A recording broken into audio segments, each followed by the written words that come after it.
Today we're working at the Charlotte C. Brown Memorial Woods off Washington Hill Road on a preserve that has a relatively small patch of oriental bittersweet. We'll be working along the stone wall where it's growing in the sunlight. Oriental bittersweet is a exotic invasive vine originally from Japan and China, and it's like most invasive plants, it grows very quickly and produces a lot of fruits in the fall that birds can then spread to other sites.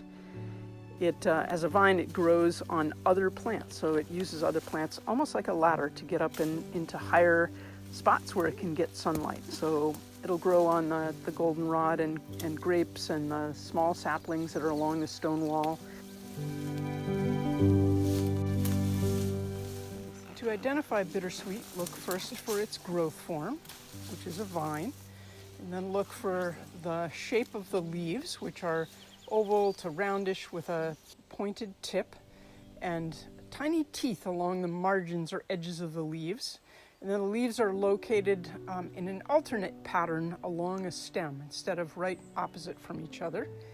And lastly, look for the fruits during the summertime, which grow from the base of a leaf. Right at the end of the petiole or stem of a leaf is where you'll find the fruits rather than the tips of the branches.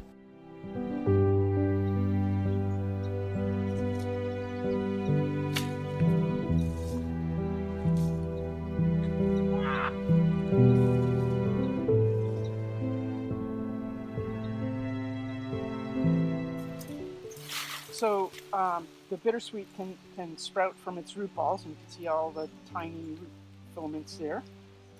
It can also sprout from its stem. So if you were to cut this and lay it back so that touches the ground, it would resprout.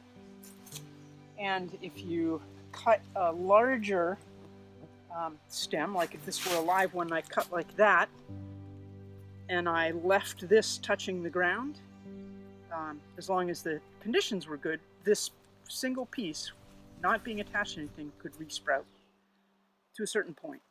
Once the outer growing tissue dies, then it won't resprout. So this one was,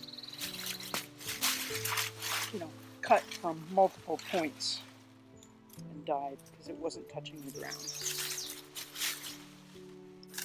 So in this particular case, this one, you can pull up part of it.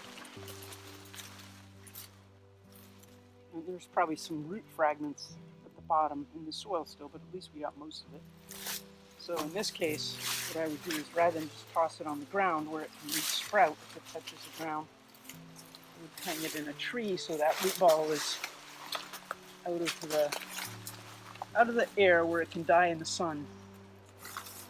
And then it can be knocked down later once it's dead, and it won't resprout.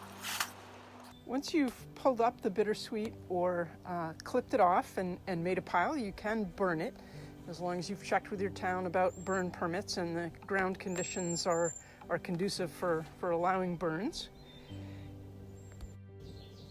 You can also take piles or patches of bittersweet and stuff them into black contractor bags and let them sit in the sun so the vines die inside those bags over time. Again, plants can resprout if they're just laid on the ground, especially ground that's been disturbed and those vines come in contact with the bare ground.